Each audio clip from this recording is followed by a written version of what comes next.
Yeah, we're very excited to be joining you. Yes, on this pro-Brahms podcast.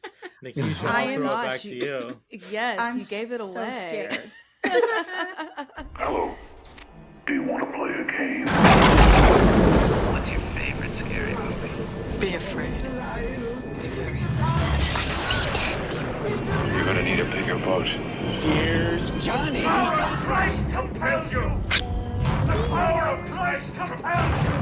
Whatever you do, don't fall asleep. Welcome to Talking Horror with Jamie and Nikisha. Hi, I'm Jamie. And I'm Nikisha, and this is Talking Horror with Jamie And Nikisha. where we share our love for all things scary and talk horror through the lens of human behavior. Well, welcome, everyone. Welcome. I remember my lenses today, so we're here, ready to go. They're right here. Don't worry, I'm here to make sure that Brian gets his lenses. Okay, great. And if you are watching us on the YouTube, you're like, oh my gosh, some faces we don't know. I'm going to throw it over to producer Brian, and he is going to introduce our special guest for today. Yes, today we are joined by Hanna and Matt from Horror Hour with the Hannas. You may know them from TikTok. You may know them from YouTube as well, their podcast. So hello, welcome. Thank you so much for joining. Yes. We've seen, if you watch our TikToks, these are the people that we run into at a lot of the screenings in our neighborhood. So we were very pleased when we discovered that we were both in the Philadelphia kind of greater area. Welcome. Yeah.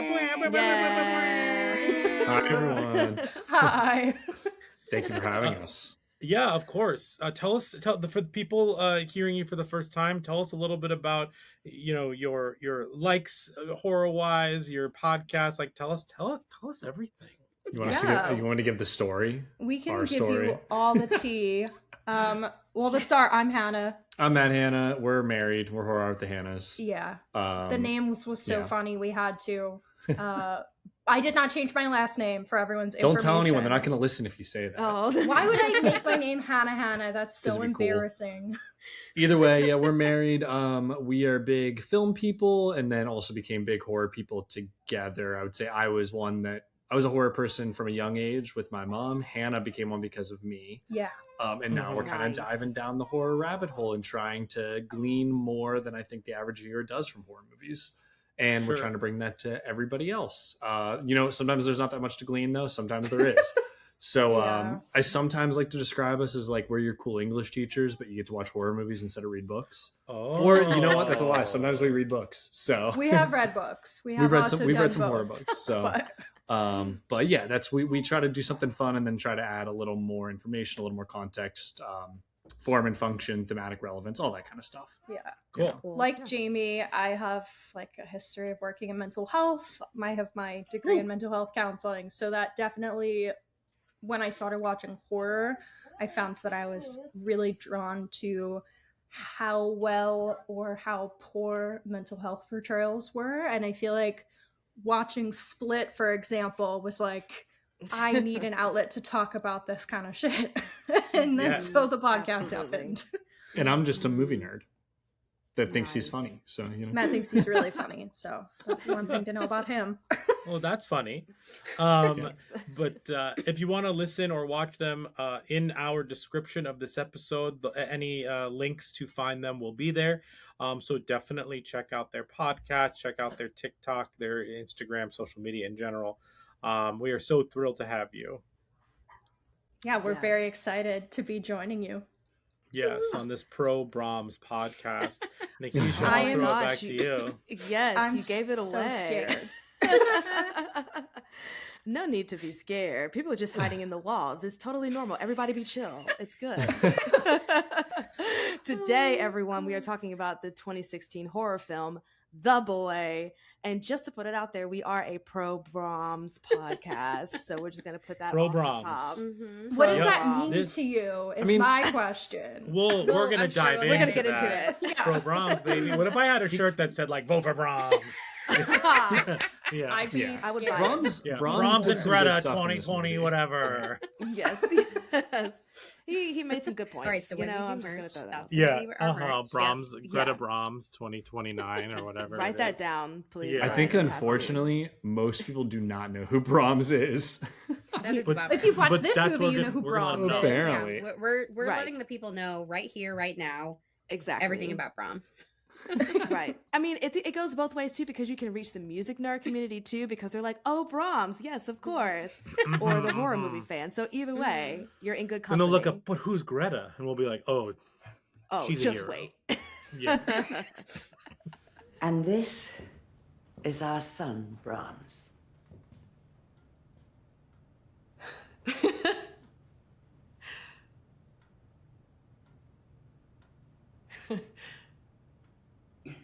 So you've met Brahms then? How you doing, Brahms? Me? Now, you take it easy on Miss Evans. She's traveled a long way just to meet you. Amazing. Well, The Boy was directed by William Brent Bell and written by Stacey Manier, and it stars Lohan Cohen, hey Maggie, and Rupert Evans. Heavy spoilers if you have not seen The Boy. And Jamie, please hit us with those trigger warnings. Yes, this movie is wild. This movie references intimate partner violence, like domestic violence. This movie showcases like death by suicide, references to like a child being burned alive, like psychological trauma throughout the entire movie. Our favorite Bad parenting. Yes. Very bad parenting, indeed. Like voyeurism. Yeah. TV. Is that a trigger warning? That was the first thing I said. Yeah. I think Voyeurism? watching any movie, watching a movie makes you a voyeur. So I mean, yes. This is if hella someone's voyeur. watching you watch a movie, I don't know how I feel that bad. Right. Did I miss anything? There's like a big fight scene that happens at the end. But is this movie PG-13? Probably. That's a great question. It has to That's be. always that. I would that's guess it always was, my but- question. Yeah. Just based on like how they present. Yeah, PG-13. They didn't say the F word, so Yeah. No, if I was in this situation, I certainly would be saying the F word several times over. Exactly. you know that's What the fuck? that's the most Why the unrealistic fuck? part of this Who movie. the fuck? Mhm. Oh, right. Nobody is cussing. That is very Yeah. unrealistic. Yeah. Yes. Well, they're British, except for her. Yeah, But she except wants for to be her. Right. Yeah, but she wants to be as profesh as she can. She's Right, just right, a job, you know. Yes, she's an animal. Yeah. That was one of the Brahms rules they didn't read. No cussing. Oh, Is got that it. really- I'm actually surprised. An That would have been an interesting animal? plot Is that point. an au pair? That She would might be an au have. pair, technically, I guess. They're housing her. They're paying yeah. her. But they're British leaving. terms. I don't know. Yeah, That's a great you know question. what an au pair lives in while they're still home. I think, right? Mm. Would she have That's the continued? I don't question. remember. Would she have continued her employment? Like, assuming they came back, she was just there to like watch. Let's pretend that like they weren't like giving her We Brahms should like. probably do a plot summary. Yeah, you're right. You're right. Yeah. You're right. We're having too much fun over it. We More need to fun give than this some movie was, I'll tell context you. before we Yeah, get into oh the my god, I'm really nitty-gritty. jumping ahead. What a Right. It's okay. I know, We're just so I know how you excited. feel about Brahms. I Yeah. love Brahms. Yes. He's in the walls. Jamie, are you done with the trigger warnings? Is that about I it? think so. I can't think of anything else I missed. Okay, great. Well, let's get into a plot summary so people who happen to not watch the movie but love listening to us are like, what the hell is going on? So because we have a special guest, Matt and Hannah are going to give us the 2-minute plot summary. So you can divvy it up however you want to. If one wants to go for 1 minute, one wants to go for another minute, but you only have 2 minutes to give us the plot summary of The Boy, and Jamie is going to time you. What's the plot? Okay. I feel like we're going to end up I'll let talking you- over each other. I'll let you go as long as you can, and then I will interrupt where I need to, and then when you're Tag done, him I'll in. keep going. Yeah. Tag him in. Yeah. Yeah. Interrupt as much as you Yep. want, though. Sorry. Yep. I'll just listen to you. Maybe you'll Brahms understand. you. Yeah, got Brahms. All right. All right. 2 minutes are on the clock. Are you ready? I'm ready enough. Great. Ready, steady, go. Okay, American lady goes to take care of British boy while mom and dad, who are very elderly, are away. And then she realizes that boy is a doll, and there's all these rules that feel kind of crazy to her because he's a doll. But there are signs that maybe he's not a doll, because they say things like he likes music really loud, and he's very much here, that implies maybe there is someone in the house, but they think it's just a doll. And she's taking care of this doll, but not really. She's kind of neglecting the doll, and then creepy things start happening in the house, and she's like, maybe there is someone in this doll. And then she finds out things about this boy, like about the real version, who isn't a doll, Is odd. Allegedly was odd and died after a fire when he was like 8 or some shit, after doing something to she this tries to get little her girl that thing died. on with her man, or her new man. Oh, wow. And then Brahm, you know, he doesn't like that very much, right? And then Brahm kills her abuser, and it's awesome. Justice for Brahm. Let's go. You skipped a lot. I know, You yeah. just said, let me jump in here and skip most That's of my the favorite part of the plot movie. now. Yeah, keep going. Go ahead. Well, you skipped it. I don't know what. Nah, nothing else matters up until that point. Brahms in the walls. Brahms is in your walls, I'm in your walls, with a Ben. knife. With the knife. Oh, yeah, basically. It starts beating ass. Yeah. Yeah, it's beating ass. He was in your walls with a knife the whole time, and so he kills the abuser, and then he's like, you have a guy that you like that's not me, that's really rude, and then he gets upset and he's attacking that guy. He has a doll of her in his and room. that's really creepy. Oh, He's yeah, in her meta dress, doll. and that's happening. He tries to and kiss then- the lady through the mask. That was and pretty then she stabs awful. him, and then she leaves, but then she's like, shit, my friend is in there. And no, that No, already it's happened. other happened. Yeah, she my saves bad. she I saves got the in boo wrong thing, order. and then Brahm's still alive, making a new doll. Maybe. Whoa! Wow. We did it. Wow. Unbelievable. Let's go. That's the plot. Good stuff. All right, well, let's get heavy into it because there's a lot to discuss when Brahms is in the house. So let's go with our first segment. He's in that house. He's been in that house for a lot It's of fine. years. I heard scratching in my walls the other day. It's fine. Yeah, He's Brahms there. is I the left out house a treat. music, baby.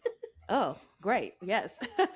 So let's get into trick or a treat, where we let you know right off the top, was this a treat? We loved it, or we don't know how we feel about it, or trick wasn't our cup of tea.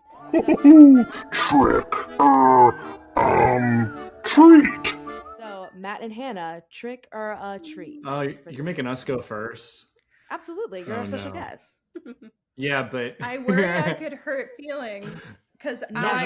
You can't hurt our Never. feelings. Okay, Because it was- Brahms is in your walls. Yeah, I'll hurt Brahms's feelings though, and I'm scared about that since he's in my walls. It was the trick for me, dog. Yeah, gotcha. I was not vibing. Brahms is a 10 out of 10.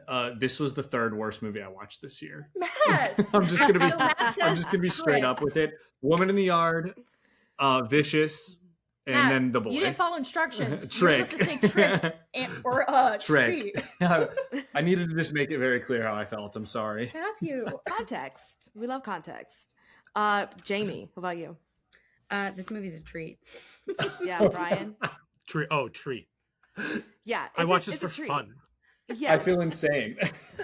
You shouldn't. Everyone has their opinions No, about this it. is we're a pro Brahms podcast. Okay, We're that's a okay. Again, pro-Brahms I'm pro podcast. Brahms. I'm not pro the boy. I can be very pro Brahms and also be very anti the boy.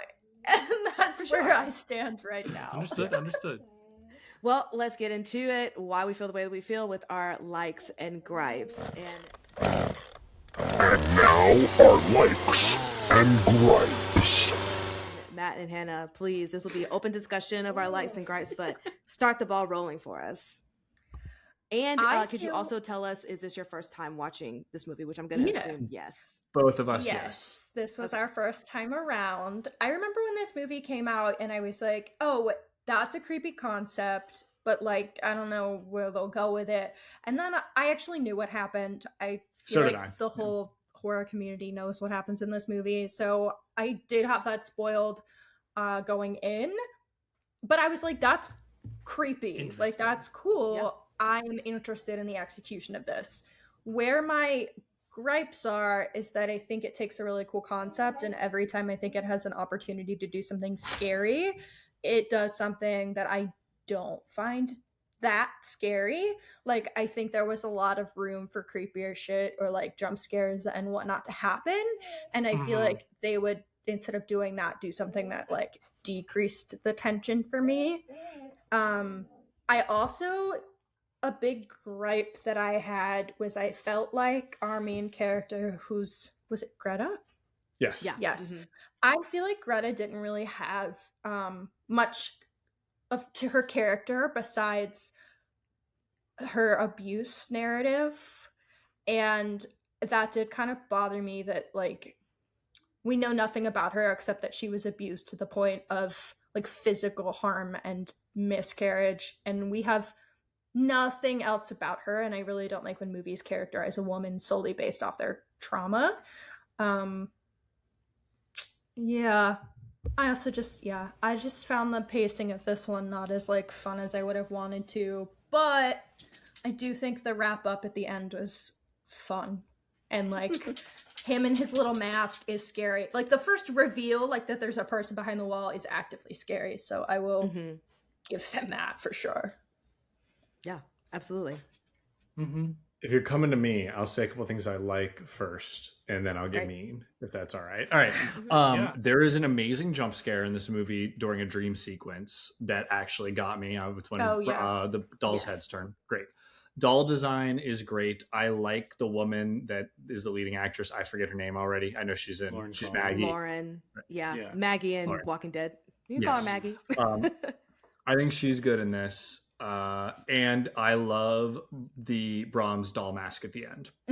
Great. Same. Fun fact, this movie was filmed without a mask, and they did it in front of a crowd. The feedback from the crowd was that he was too hunky. So that mask is 100% CGI. You know, that's interesting because it like looks unsettling, and maybe that's because it's CGI, but it works. It does work. Yeah. Oh yeah. It does. Yeah, very much. Didn't know We've that. seen this a couple of times, and I just found that out on this watch, and I was like, oh, what? That's really interesting. Love it even more now.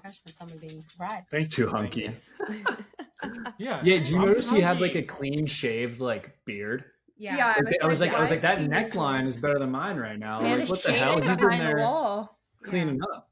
I was like, give that boy a neck beard or something, you know? Some more scragglies, yeah. My dislikes, I think, are similar to Hannah's, where I'm more frustrated because I'd be like, oh, this is like a fun idea. And they were staring down the barrel of a good idea and then just decided to walk the other way multiple times. And I was like, God damn it. Like, what are we doing here? Like, I like what you're setting up, and now I'm going to sleep for 20 minutes. And like, specifically, I think the first big one was 30 minutes in, with the parents revealed that they were died by suicide. And I was like, oh, now this is interesting. And then it's just like, oh, we don't even get the reveal from the letter until Brahms opens it. Like, that could have added some level of tension for Greta to see that. It just felt like that kept happening. Like, every time I was like excited about something, it was just like, we're going to go back to boring you again. And even with the ending, like, it's great. He comes out of the mirror, kind of awesome. And then it kind of turns into a normal like slasher fest of running around the house trying to escape, like nothing I haven't seen before. And that was like my big frustration. And I think had the movie had no good ideas, I would have liked it more because I wouldn't have been disappointed. If that makes sense. Do you feel like because you already got the twist of it that kind of really affected how you felt going in watching it? Like, do you feel like if you didn't know about the twist or anything, that you would have enjoyed it a little bit better, or no? I have an answer on this. I do think sometimes when you watch a movie and you know the twist, you're like, it's fun to like kind of pick out the clues to the twist. So in that way, I thought it was interesting. Like, I wrote down, like, he's very much here, and like different things like that they say, that I was like, that's so funny because I know he is in the house. But then he's Brahming from inside the house. I do think, though, there are points where it does decrease the tension because I knew he was in the house and he wasn't gonna hurt her. yet. Some would 'cause say there's a reveal he was later. from the windows to the walls. Oh my god. Brian is on one Brian's today. on one. My answer to that is, I will say there are plenty of movies I've seen where I've watched again after knowing the twist and I almost like them better. I would say if a movie is not as good after you know the twist, I don't think the twist was that successful, right? You look at The Sixth Sense, that movie's fantastic knowing it, right? There's so much more to it than the twist. And so I just think if you can't stand on two legs without the twist, like, then it's like a weaker movie. For this, I think I wouldn't have minded knowing had I felt like tension throughout, but instead it was like tense moment, and then I thought 15 minutes of kind of filler, and then tense moment, and then 15 minutes of just like bringing me back down again. Sure. Maybe we're just being haters. I don't know. I watched this today right before the episode, and I was like, it's just not working for me in terms of like the intensity I would like out of something like this. Now, I will say I agree with you about the letter situation because it sets up such a great moment that, like you mentioned, would kind of like accelerate the action and what's going on. If I'm going to call her Maggie. If Maggie finds the letter and then there's something else that's kind of underneath all the other things that are happening. And this was my second time watching it. Still great all the way through for me, even watching it a second time. But this go around, I did notice kind of the diminishing of the letter when you only get a flash of, like, you don't even get Brahms kind of like reading it or anything of that. You just kind of get a flash of it. And then you're like, oh, that's what happened to the letter. Because after a while, it's such a long period of time between when that scene when the letter scene happens and then when it is like revealed at the very end, that you kind of do forget about something that is a major plot point in the movie to like piece everything together. So I will agree that the letter thing kind of fell just a little bit flat for this movie. I had to look up a literary term because I wanted to remember. It's dramatic irony is when the audience knows something that the characters don't. And it should add a lot of tension.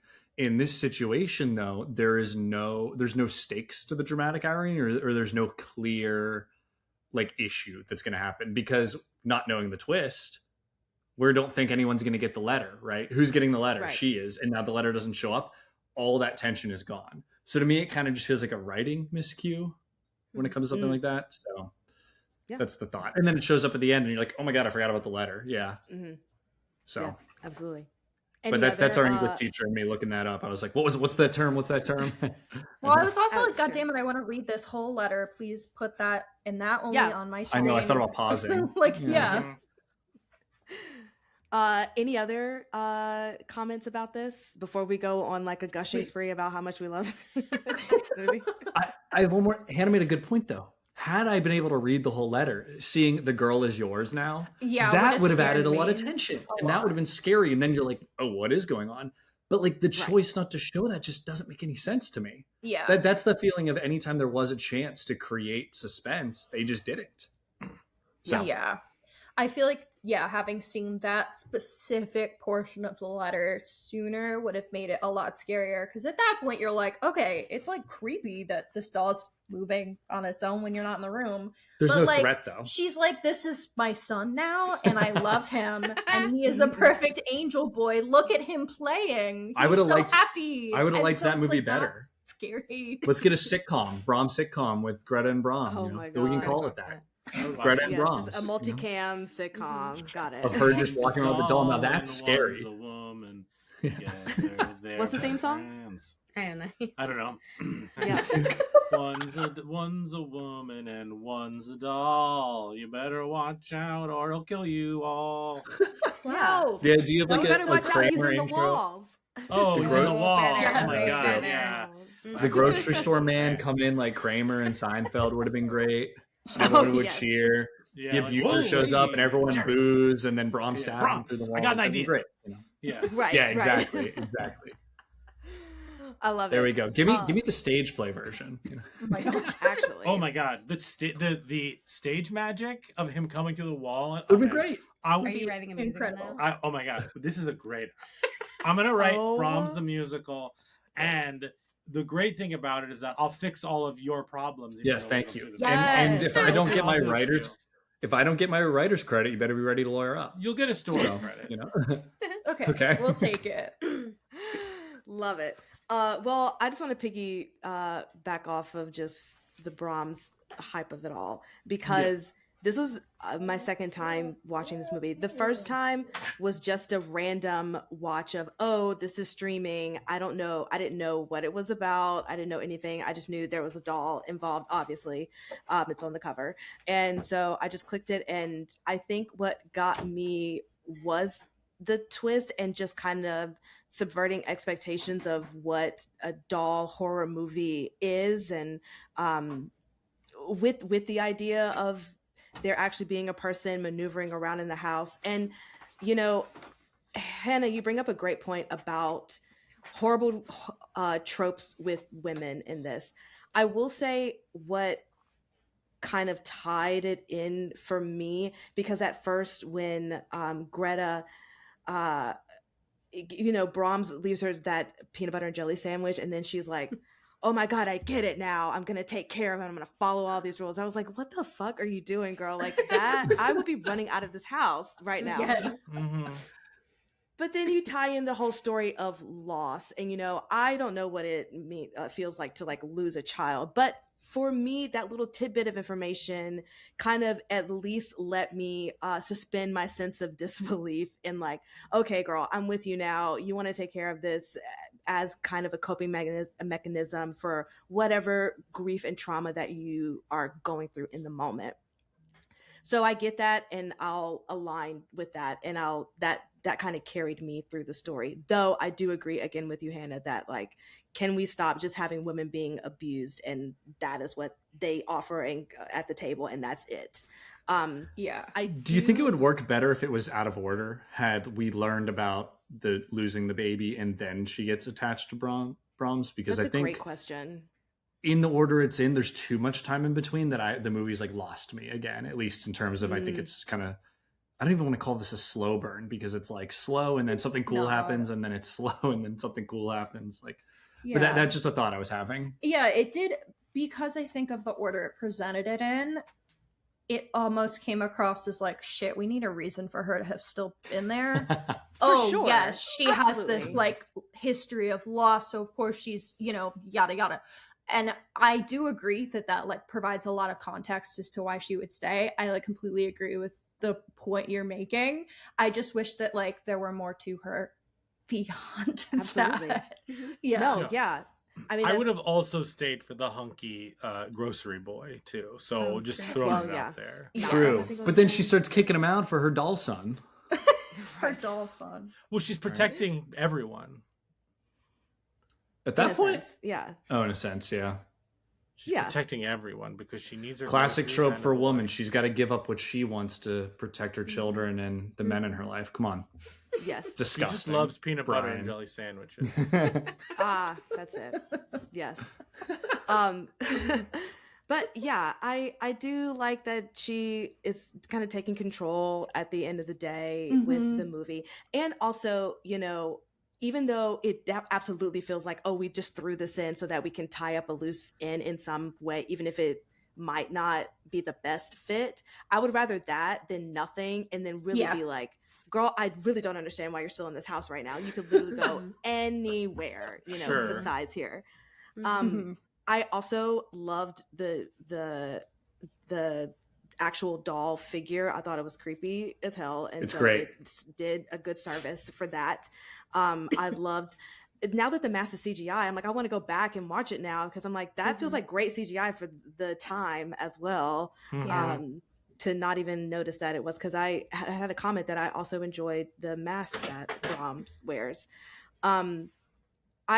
This is so cheesy, but I think it just adds to the whole like crazy chaotic fest that this movie is. But the random ass slow-mo shots that happen too throughout this, I'm just like, this is so pointless, but I'm into it. You know, like it's just wild, all the different things that happen. I forgot about the whole this go around about the parents committing suicide, and I'm like, yeah, they really just kind of like threw darts at a board and were like, we're picking all these This things thing. to just Yeah. put in this movie. But that's what keeps me there. You know, it's like, what is going to happen next that makes no sense Who knows? in this, but it subverts my expectation. So I had a really good time watching it. I'm looking at the rest of my notes. I feel like that's all that I had to say about it. But I think I'm really just riding off the high of having no expectations, watching this movie, and then being like, oh, this was a fun, chaotic ride, and I'm here for it.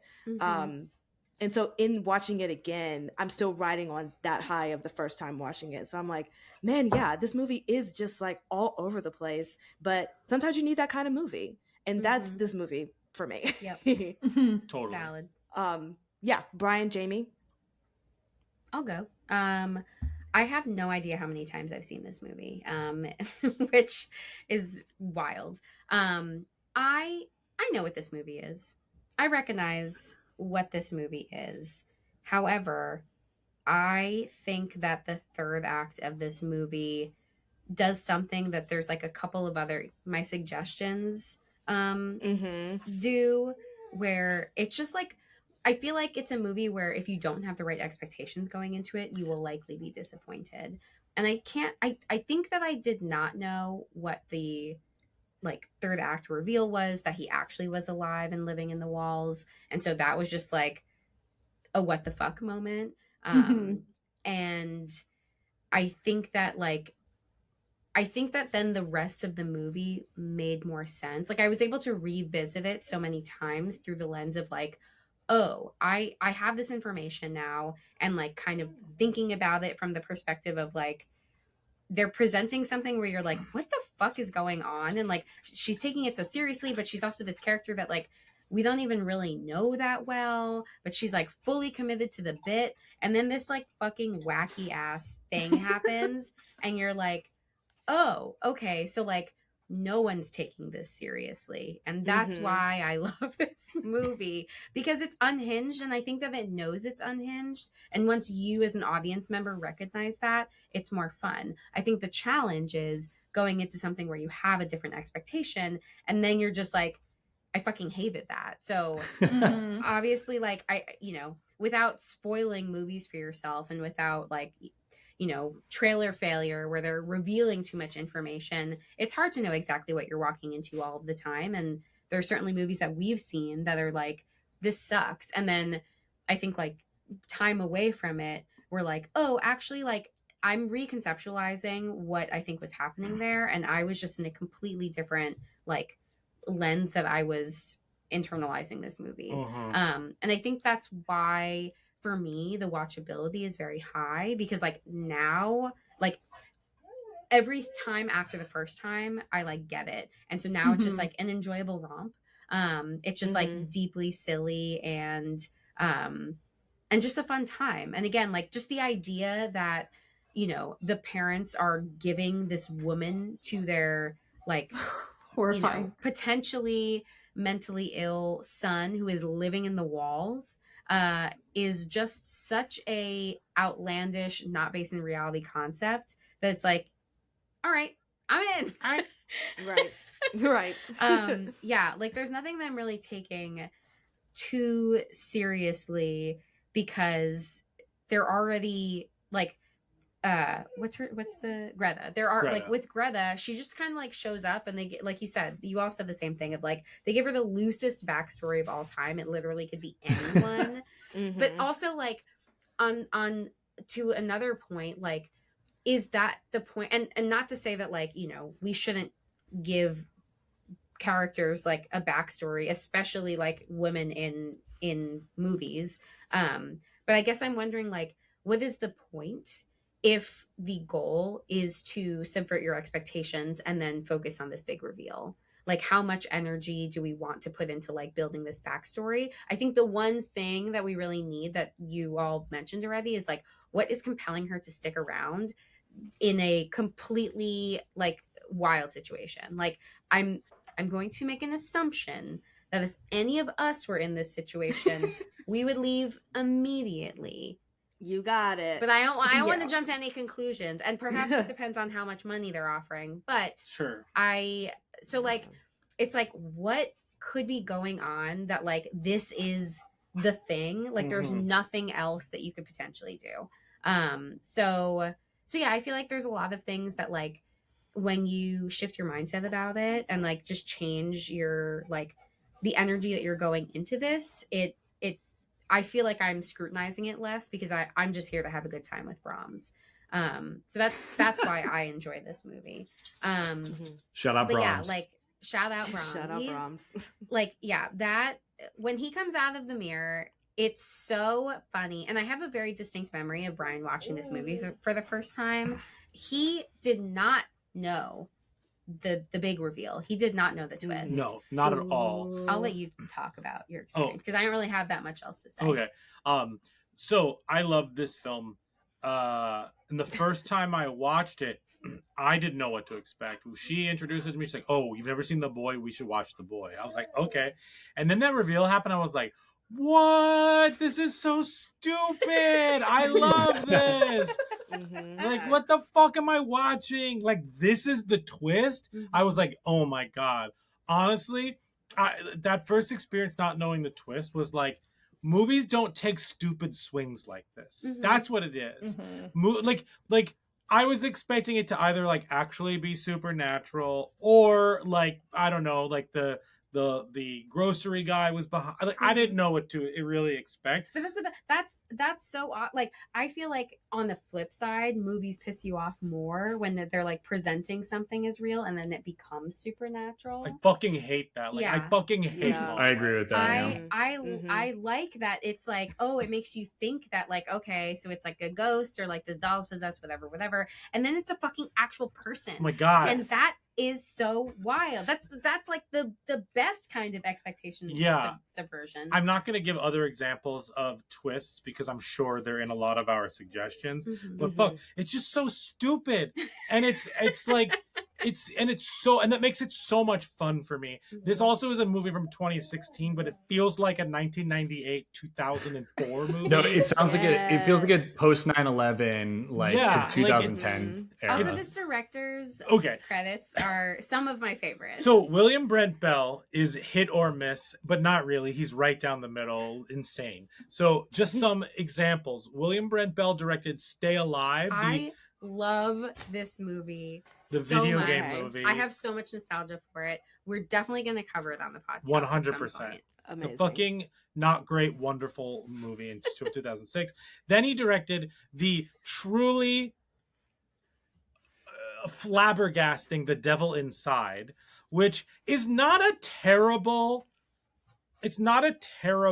found footage horror movie, but then it fucking ends with like, check out the website for the end of the movie, and you're like, what? Literally the end of the movie doesn't exist because in the movie, and at the end they give you a website that you're supposed to go to, but get this, the website is no longer hosted anywhere, so you literally cannot watch the end of this movie. And we searched for hours on YouTube finding it. It's not like we couldn't find it. Yeah, it's not on YouTube. It's so stupid. He directed that is the werewolf found footage movie with like this big case and whatnot, which is actually pretty good. I watched that in my October werewolf binge. Then I was gonna say, I read the plot description for that one, and I was like, you know what? I'm kind of on board with whatever this is. Yeah, that one's fun.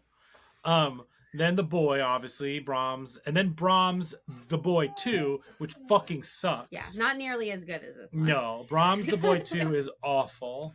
Starring Katie Holmes. I heard then Separation, and then the truly spectacular, incredible, totally surprising, wild Orphan First Kill. Orphan First Kill is great. How are you going to do a prequel to a movie with a twist that we already know? Oh, they do it. They do it. Oh, critically best received movie too by like leaps and bounds. I think it's either that or his 2023 movie Lord of Misrule. I'd have to check. Lord of Misrule has just going by Rotten Tomatoes. Lord of Misrule has a 63%, and Orphan First Kill has a 70%. Oh, and I heard they're making another one. They're making a third orphan movie. I did hear that. Called Yeah. Orphans. Oh, not like the orphan. No. Oh, I guess No, that exists. yeah. Yeah. We established It's a better movie. It's actually it's a period piece about Eliza Hamilton's orphanage. Absolutely not. No. I established Nikisha the is first triggered. We should have done the trigger warning. private orphanage in New York Boo. City. Tomato, Yeah. tomato. Boo. Any other Um, things about Brahms? So yeah, I think the my biggest gripe about this movie actually is a different gripe about the letter. I agree with the letter. I think it could be used in a more effective manner. I needed more clarity on what the fuck happened. Meaning, I just needed a little bit more explanation of the backstory. I think that would have helped a little bit. Like, so, like, were there other nannies that were given to him that he, like, killed? Like, is this the only nanny because they're leaving? Like, you know, like, how did was he actually in the fire at all? Like, did But he, does any of this does he matter? escape none of this fucking matters. But, like, I want to know because No. I care about Brahms.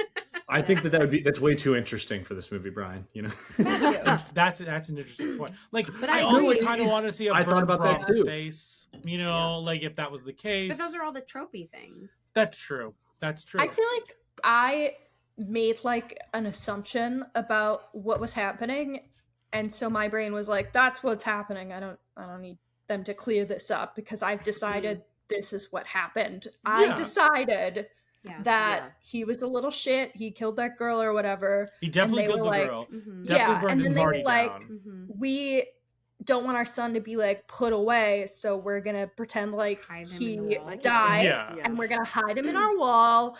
And then he was like, I'm lonely and I want a woman, and they brought people in, and they didn't like, he was like, I'm not feeling any of these chicks, guys, bring another one. And then they found one that he was like, I'm into her, and they were like, all right, see ya, suckers, but like I also Okay. feel guilty that I'm leaving you with him, with our deranged son, so I will end it all because I feel bad. That was my reading, and I was Great. like, this is what happened. I need nothing else. you know, I actually read that this is what John Ramsey tried to do with his son Burke. Oh. Matt. Did you know that? This is Yeah. actually based on the Jean-Benet Ramsey case. Yeah, good luck. You guys are getting Interesting. sued, idiots.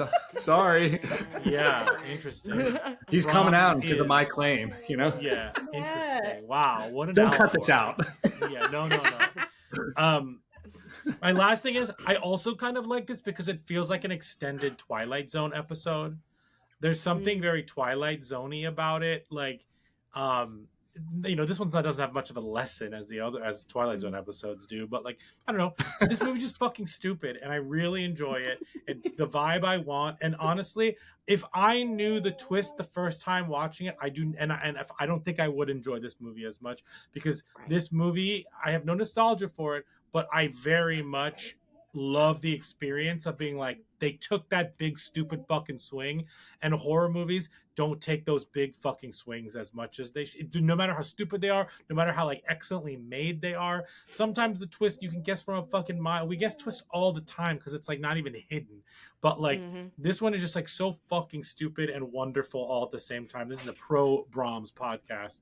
He is a psychopathic delight or sociopathic delight, TBD. I have two questions for you. How did you avoid the spoiler? That's crazy to me. I think I knew that before the movie was even out. I think I knew the spoiler, and I did not watch horror movies at Yeah. that point in time. I don't know the it's answer all to that over question. the Twitter, I feel. My second question, were you enjoying the movie up until the twist? Yeah. Okay.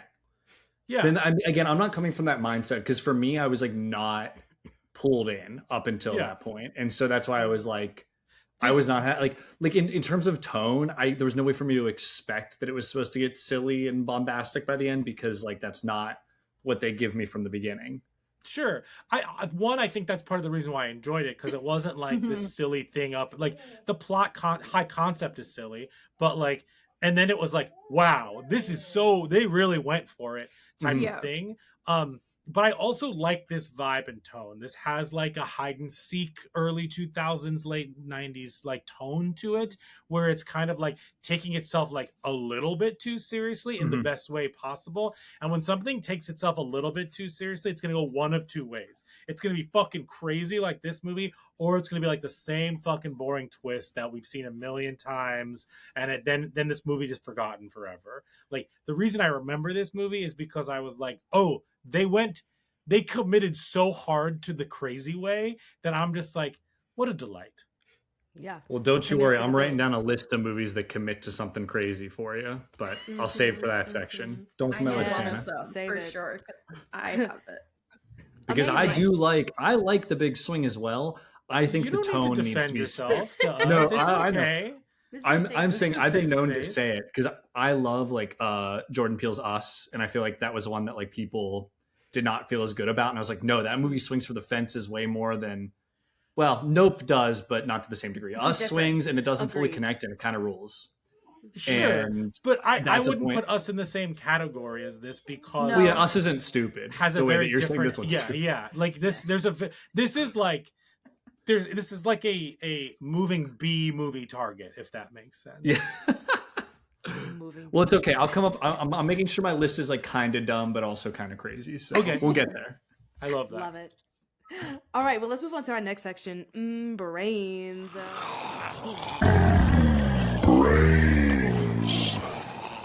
Tasty. Tasty. So Hannah, you had a question for Jamie in regards to mental health and human behavior for this movie. Please share. So obviously, there are 0 people in this movie who are coping with trauma in a healthy way. What do you mean? Which you have suggestions for how to cope with trauma in a healthier way than these characters do. I mean, probably literally anything else. Yes. Yeah, I mean, for Greta, I mean, there are resources for intimate partner violence. You know, depending on like where she's located, a lot of places offer like survivor and victim services. You know, I used to work for the city government and provided free counseling to victims of crimes. And the New York City has the mayor's office of domestic violence, and they offer like a bunch of different free services to folks who might have experienced intimate partner violence. So like just one example of like there are resources for like that very specific experience. I think for the family, you know, maybe some family therapy, maybe like a psychological evaluation of Brahms to kind of figure out like, hey buddy, what's going on here?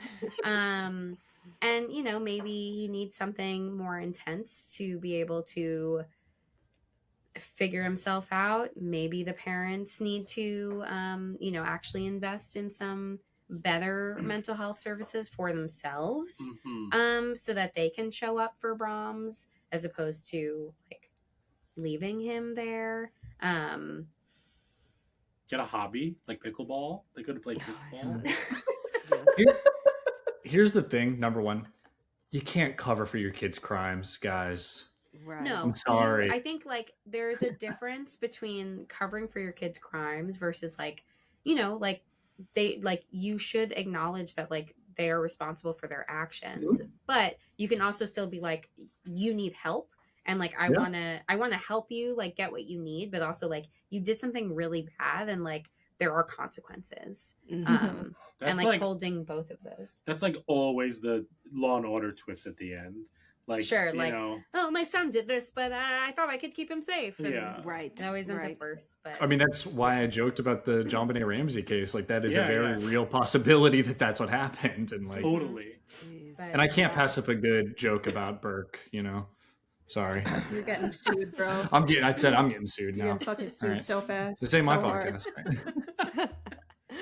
podcast. Great. Well, Jamie, I have just a quick question because Brian alluded to it. Can we Billy or Stu Brahms, sociopath, psychopath? Let the people know.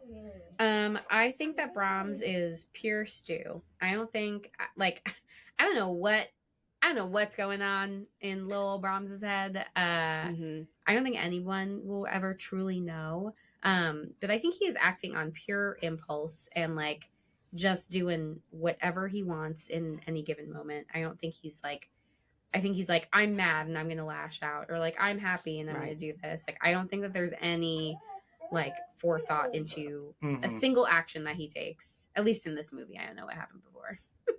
Yeah, absolutely. And then my last question, when a person kind of gets like stuck at the age they experience trauma, because it kind of seems like Brahms is still living in the 8-year-old when all of this stuff kind of happened. Can you talk to me, like, is that considered PTSD, or is there any other like term for when someone kind of becomes that as a result to like a traumatic experience? I mean, something I was thinking about was like Arrested Development, where you kind of like get stuck. But I mean, it could be a response to trauma. Like, we've talked about trauma, like, being a spectrum in terms of, like, how people are experiencing it. So, like, you know, could it be something? Sure. I think that, you know, it's complicated because, like, he's both still acting very, like, childlike, but he also has no, like, ability to, like, make thoughtful choices without like negative consequences. And so it's like, is that related to him experiencing this trauma and like being stuck in this like youth, or is he just like inherently, you know, evil and like doing genuinely bad things, and also like he's also not socialized with anyone. Like, he's fucking living in walls. Like, he has no like healthy social skills with anybody. And so like if he's not interacting with anybody, how is he supposed to like kind of know what's the appropriate way to act a lot of the time? He's like a feral kitten. Yeah. But there's also these weird things of like kind of like underlying sexual things that's like okay, so like you're a kid, but also what's like, this doll in your bed? It's just, like, what's happening? That's or like another thing. he took her clothes. I wish they explored that, because that's another thing that I thought was really interesting. Like, let's hit that scary. Let's hit that angle throughout, that this doll is sexualizing her. I mean, it literally like, cock blocks her, for lack of a better word. You know, oh my God. like, but it's very clear in that moment, like, he's jealous. Like, there's a psychosexual element to it, similar to like Michael Myers. And I think that would have been really interesting if we got more of that. But I feel like we just didn't really go down that route until we saw the doll in his bed. I will say that part of this movie's charm is that it never digs into any of these things. Yeah. Because, you know, because then it becomes something that it's not. Yeah. It's like... It's very surface level to do one specific thing. Yes. Yeah. Agree. Like, in 10 years, I would love to see a boy remake that is like a little bit more serious. It like kind of like rewritten, kind of gets more into it, a little bit darker. Like that would be interesting to me, because that wouldn't affect like the one that we actually watched, that's Stupid and Wonderful. Yeah. Now, see, I want Rob Zombie's The Boy. Oh my god. Oh my god. I'm kind of kidding, but I don't know, you know. But Halloween you never know. It could be a hit. Who knows? Great. I want it to be really dumb. Should we Rotten Tomato this? It's the Rotten Tomatoes game. Yeah, let's do it. Let's do it. I'll look away. Okay. What do you think this has on Rotten Tomatoes? Matt and Hannah, why don't you go first? 25%. 20-something. I'm going to say 47%. Okay. Jamie, why don't you go? 37? I don't want to look. She doesn't want to look because I have it up on the screen. Yeah. Right. And Nikisha, what about you? I'm going to go higher. I'm going to say like 52.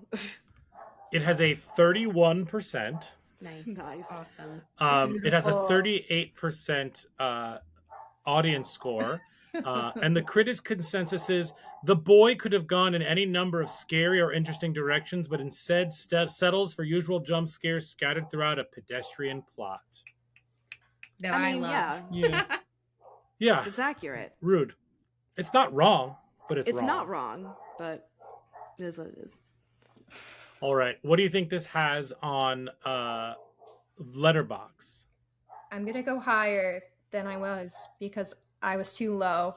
I'm going to go with a 2.6.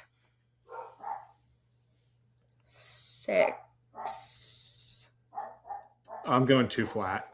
Too flat. Bro, Wow. No. I don't know. Jamie? That's aggressive. I was gonna say 2.7. 2.7. Nikisha? 2.9. 2.6. Nice. Okay. Well done. And here are the most popular reviews.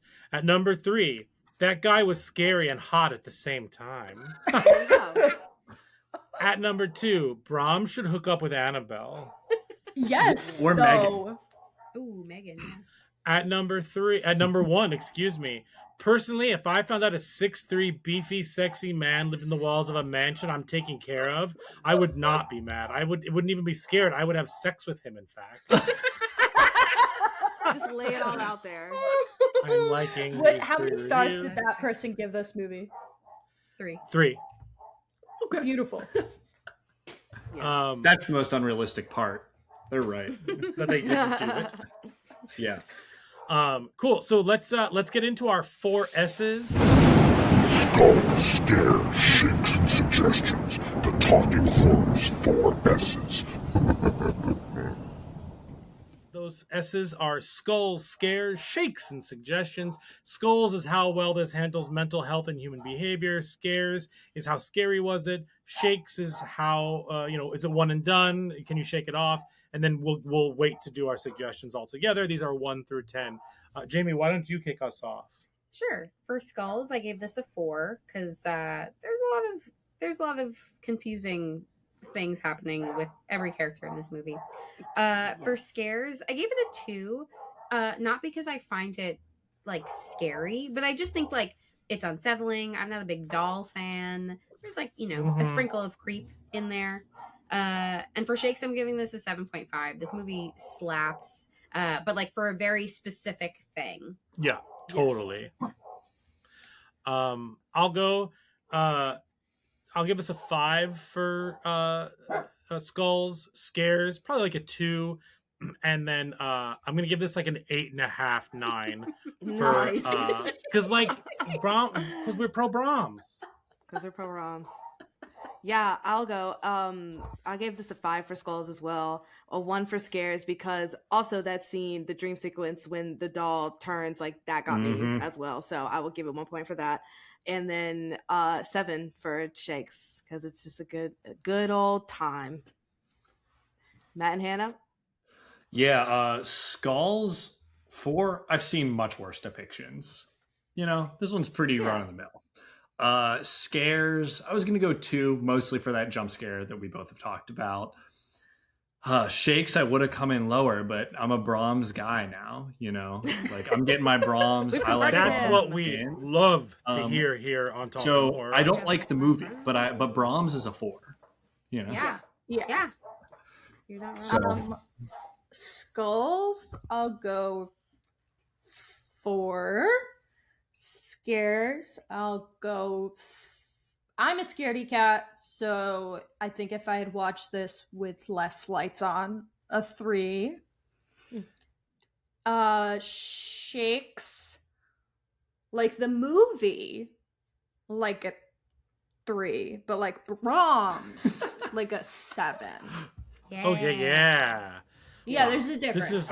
Once he punches through that mirror, I just wish he punched through the mirror like at the 30-minute mark of this movie. Brahms is just that boy. I just he's that. Forget the boy. He's that boy. That boy. Yes. That's what I want the third movie to be called. That Boy.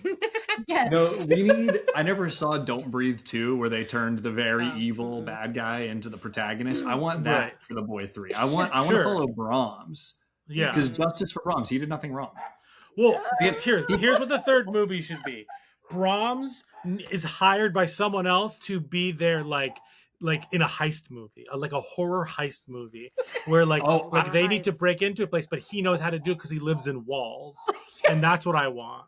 I want horror heist. We should write a horror heist movie where we bring in these like lesser known, kind of like a League of Extraordinary Gentlemen, but for horror heisting. See, I was thinking like he is hired to like scare somebody out of this house so some big tycoon can buy up all this land and turn it into a shopping mall. Yeah. Or no. I love it. We're in 2025. They're going to knock I it down and turn it into a data center. Yes, perfect. But then Brahms is going to learn to go against capitalism and team up with the people, the squatters living in this house that this tycoon like Megan 2. It's a Megan 2. Then they're going to turn on Scrooge McDuck, and he's going to stab him in the neck with the mask, like the same guy here. All right, love it. Tis the season. That's beautiful. Thank you. Love it. Let's move on to our suggestions. Yeah, suggestions. Jamie, why don't you start with your suggestions? Sure. Without spoiling these movies, after describing this, I feel like it's inherently a spoiler, but I'm going to suggest these movies anyway. If you have not seen Malignant or The Visit, these are all, I would even put like Dead Silence in it. Did I get you too, Nikisha? Yeah, you're hitting all the things. I'm waiting for you to say one more, but I'll wait. Yeah, I feel like Barbarian. Yes, I had that too. Great. Okay, great. Awesome. That is my baby. Across the board. Yeah. These are all very specific kinds of movies that I think exist within the same framework. Obviously, some are better than others, but I think it's the this is going, if you don't have the right expectations for these movies, you might not enjoy them as much. And so it's you kind of have to let all of that go. And then it's just really a fun ride. And again, some of these execute that better than others, but I do think that they all kind of overlap with that same theme. Yes. Did you have anything different? I was gonna do, I think you should also watch Orphan First Kill. And I think you should not watch Brahms The Boy 2. Electric Brahmsaloo. Brahmsaloo. It's fucking it's awful. Yeah. But be ready, because Brian and I are writing Brahms 3 and 4. Yeah. And the musical. And the musical. At the same time. We're gonna film them at the same time. Then we're gonna do we're shooting back to back. Like Lord of the Rings. Exactly. In New Zealand, at the Hobbits. In just hire me for the musical. That's all that I ask. Yeah, definitely. Greta. You got Greta written all over. You got Greta. Got it. Thumbs up. Anybody else have a suggestion that was not said already? I do. For just general horror thrillers with fun, goofy ass energy. Two that came out this year. I adore Hard Eyes. I also had Hard Eyes. And I saw The Housemaid, and bro, that shit is bananas, but it knows it's bananas because it's a Frida McFadden book, but chef's kiss in it's a perfect 5 out of 5, 2 out of 5 movie, Yeah. So I'll give her that. And then the other movie this reminded me of, which I haven't seen, but I know the twist of, it reminded me a lot of Cobweb. But then when I think of Cobweb, I think of Coraline. And then when I think of Coraline, I think of the book that I just read, Incidents Around the House. So if you want a very scary book that has a vibe that is adjacent, it's not goofy, it's just scary. Incidents Around the House. But then when I think of Incidents Around the House, I think of Mama. So we have a whole trail of things. Yep. Yeah. Mm-hmm. Yeah. Incidents Around the House is great and very scary. I was so scared. After the bathroom scene, for those who know, I was about to go to bed and brush my teeth and go to the bathroom. I made Matt walk me to the bathroom. I was getting in bed. I was turn on all the lights. You need to hold my hand as I walk to the potty, please. All right, my turn for some recommendations. Sure. So I also had Hard Eyes, and I was really excited to shout out Malignant. And I need to just shout it out again because I am a Malignant truther. Matt loves Malignant. I am Malignant. We are pro-Malignant. A lot of people hate it. So I'm sorry I didn't like The Boy, but I do love Malignant. And I think the difference is Malignant from moment one, you know what the tone is. when they have that opening scene where she goes, We have to cut we have to away the You cancer. have to cut the cancer. I was like, oh, I get it. And the fact that people didn't from that disappoints me. But fantastic film. That's another. That's just a James Wan conversation to have. He's been placed in a type of horror movie that is not him. It's like two different versions of things. Where it's like those, like that's a very specific type of movie, and then you have like The Conjuring and Insidious and like all this and Saw and like all that other stuff. But let me tell you, I'm dying for Malignant 2. Yes. And if you listen to our episode, an old episode, a friend of ours made a Malignant 2000 pitch. So, but the other two are both from this year, and one is dumb as shit, and that's Five Nights at Freddy's 2, which we saw in the theaters together. We did. Yeah, not good. But if you're looking for just batshit insanity distilled into a movie that almost makes you feel like you're on drugs, I'd say Five Nights at Freddy's 2. It's a complete mess. And then the other one that I actually really liked this year that I think kind of nails that acceleration into madness was Him. I will say a lot of people did not like Him. I was a fan. But again, I think tonally, I knew exactly what I was getting into. Sure. And so when a lot of people disliked it, I was like, no, like I just feel like you should have known. And that was my issue with The Boys. I didn't know. Yeah. I didn't know Brahms was built like that, you know? No, Him is actually a really good example because the third act also is just like, they go for it. Commit. Yeah. And I definitely, I thought that when we were like leaving the theater, I was like, people are either going to love or hate this movie based on that third act. And just all the experimental stuff. I loved those shots of like the X-ray out of nowhere. I was like, you know what? I'm here for it. So totally. I think Him's going to be remembered fondly in a couple years. I'm hoping. In a couple years, maybe. Cool. Well, that brings us to the end of our episode. Thank you so much for joining us. Thank you so much for having us. Thank you guys. I had fun. You guys I enjoyed this more than watching the movie. So amazing. We're a movie more, just a little. Well, that wraps up our episode of The Boy. You can follow us on the socials, Instagram and TikTok at Talk Horror Pod. And producer Brian, where can they listen to us? You can listen to us wherever you get your podcasts. So things like YouTube. Hi, YouTube. You can also find us on Spotify, Apple Podcasts. Rate and review us there. 5 stars, please. And thank you. For the Hannas, you can find all of their information in the description of this. Remind us where we can find you, of course. We are on TikTok, Instagram, and Blue Sky. It's some iteration of Horror Hour with the Hannas. Or Horror Hour Hannas. Yeah. You can email us, Horror Hour Hannas Gmail. You know, all that stuff. Yes. We got a website. TikTok. Yeah. You said that. Said that, yeah. Amazing. Well, Brian, wait, what was that theme song again for the comedy for The Boy? She's a woman, he's a doll. He'll murder you when he comes out of the wall. Now with some more enthusiasm, please. Yeah. She's a woman, he's her doll. He'll kill you when he pops out of the wall. Hey. Yes, amazing. It's Greta and the boy, Greta and the boy. He's not just a toy, he's a real boy. And you have to guest starring Gabe from Malignant. Yes. Amazing. Bye, guys. Bye. Thank you. Bye. See you.